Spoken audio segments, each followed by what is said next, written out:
Assalamualaikum warahmatullahi wabarakatuh. Anak-anak, kita kembali lagi ya di pembelajaran hari ini yaitu tematik. Kita masih di tema 7 dan di subtema 2. Pelajaran yang pertama, bahasa Indonesia.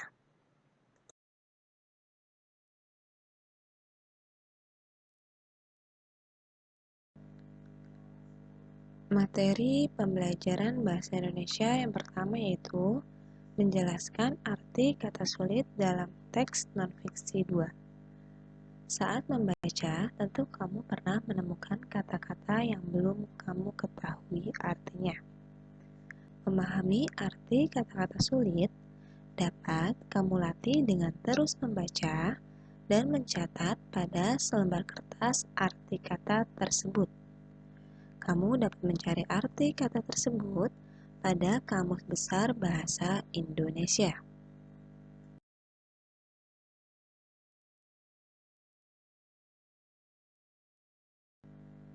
Pembelajaran selanjutnya yaitu menemukan informasi dalam teks.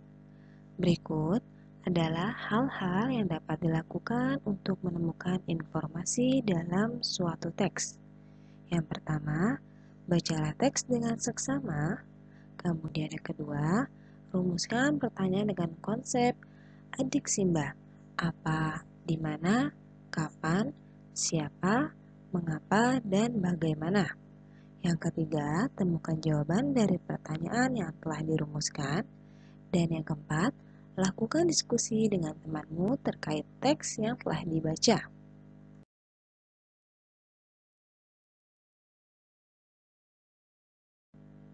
Menghimpun informasi penting dalam teks non-fiksi. Informasi penting dalam teks tentu sangat beragam.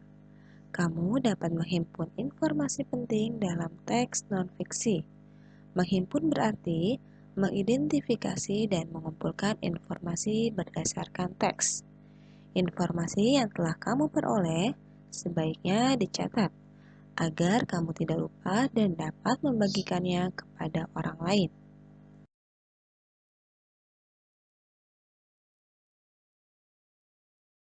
Pembelajaran selanjutnya yaitu menjelaskan informasi penting dalam teks non-fiksi.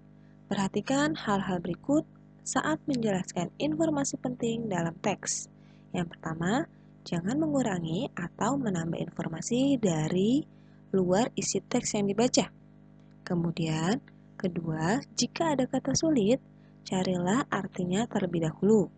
Lalu, jelaskan arti kata tersebut menggunakan bahasa yang mudah dimengerti. Yang ketiga, catatlah dan jelaskan bukti atau fakta yang mendukung isi teks.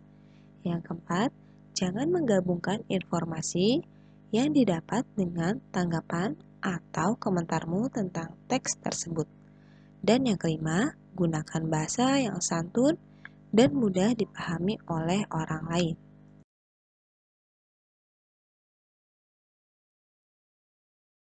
Menjelaskan informasi penting dalam teks non-fiksi dapat disampaikan secara lisan. Langkah-langkah yang dapat kamu lakukan saat menyampaikan informasi penting dalam teks sama dengan saat kamu menjelaskan isi teks secara tertulis. Pelajaran yang kedua yaitu SPDP.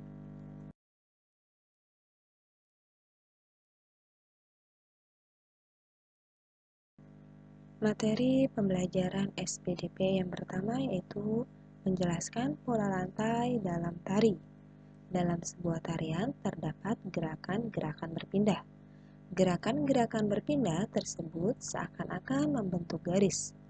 Garis yang dilalui oleh penari saat melakukan gerak tari disebut pola lantai. Pola lantai merupakan pola arah penari berpindah-pindah tempat.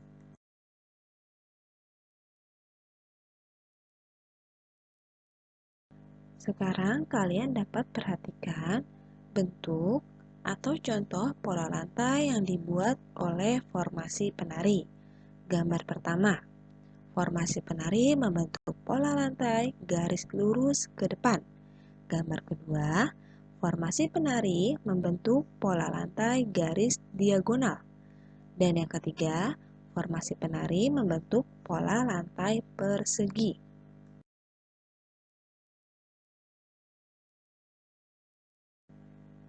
Gambar keempat, formasi penari membentuk pola lantai segitiga.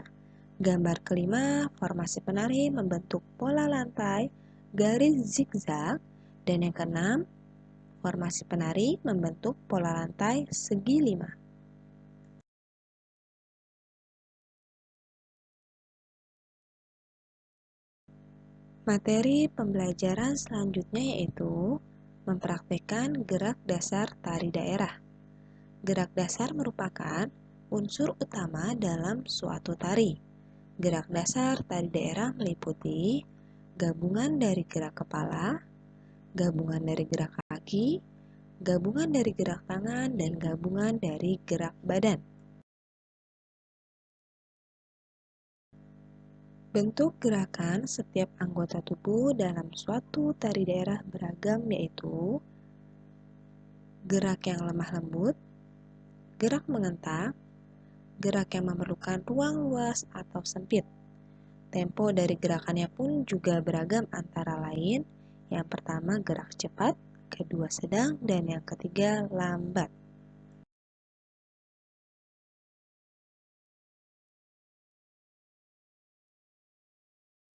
Selanjutnya yaitu menjelaskan iringan musik tarian daerah.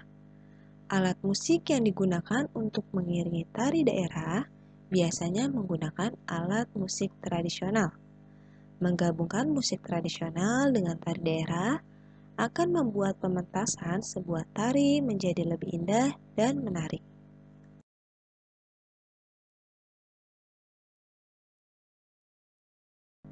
Pelajaran yang ketiga yaitu ilmu pengetahuan sosial.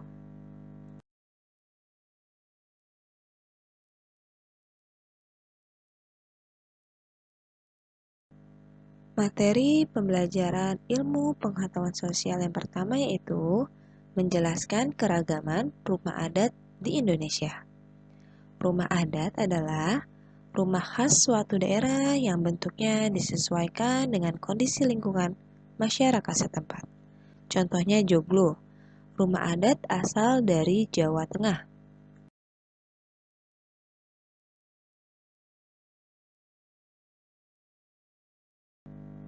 Berikut daftar nama rumah adat 34 provinsi di Indonesia.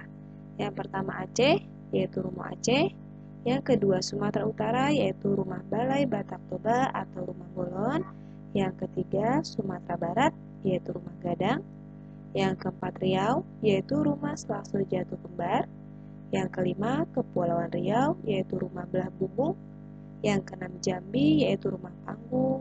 Yang ketujuh Bengkulu, yaitu Rumah Bubungan 5. Yang kedelapan Sumatera Selatan, yaitu Rumah Limas. Yang kesembilan Kepulauan Bangka Belitung, yaitu Rumah Rakit. Yang kesepuluh Lampung, yaitu Rumah Nuwo Sesat.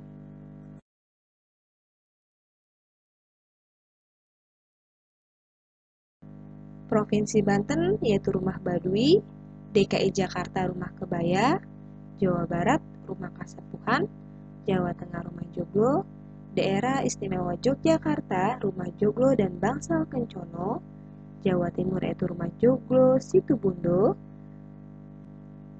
Bali yaitu Gapura Candi Bentar, Nusa Tenggara Barat yaitu Dalam Loka Samawa, Nusa Tenggara Timur yaitu Sauata Mosalakitana, Kalimantan Barat yaitu Rumah Panjang.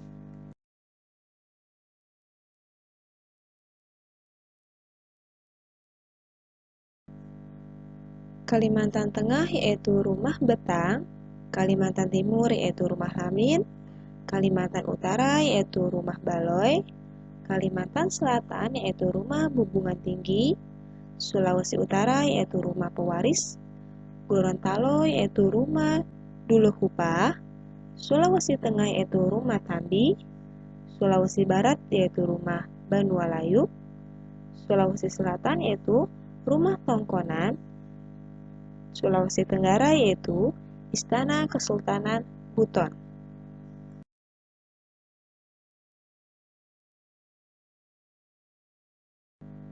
Provinsi Maluku yaitu Rumah Baleo, Maluku Utara yaitu Rumah Sasadu, Papua Barat yaitu Rumah Honai, dan Papua Rumah Honai.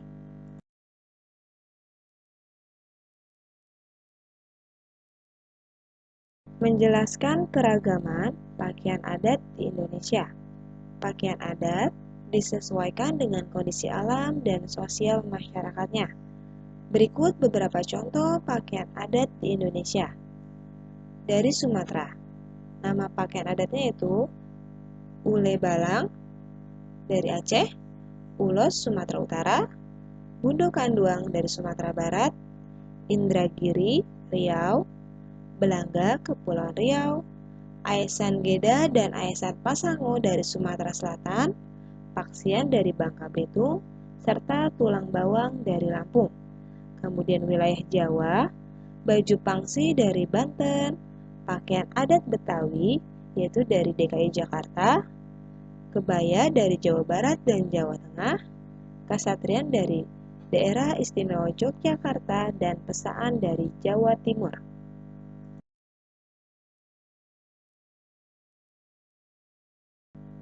Wilayah Kalimantan yaitu baju perang dari Kalimantan Barat, baju pengantin Bagajah Gamuling Baular Lulut dari Kalimantan Selatan.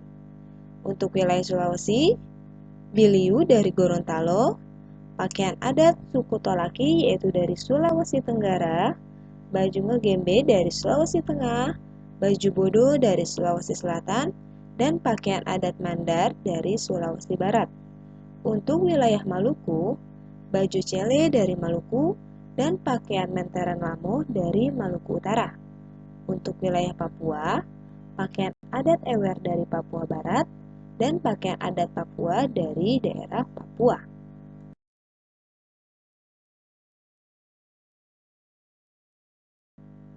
Pelajaran yang keempat yaitu PPKN.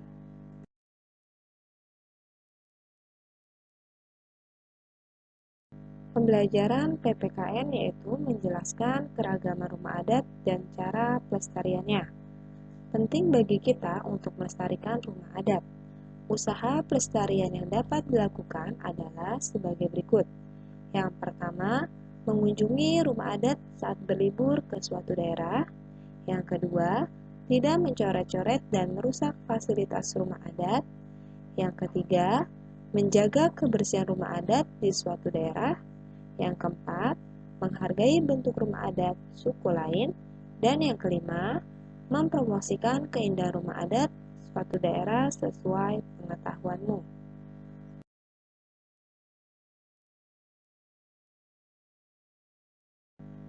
Pembelajaran selanjutnya yaitu menjelaskan keragaman, kesenian daerah, dan cara melestarikannya.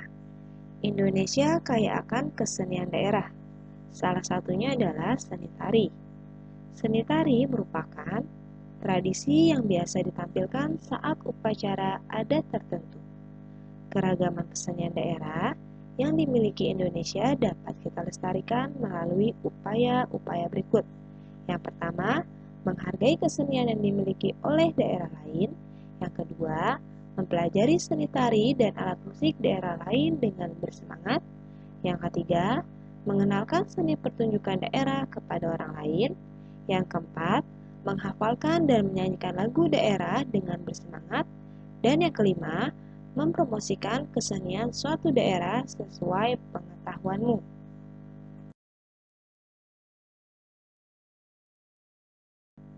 Alhamdulillah, selesai sudah pembelajaran kita hari ini.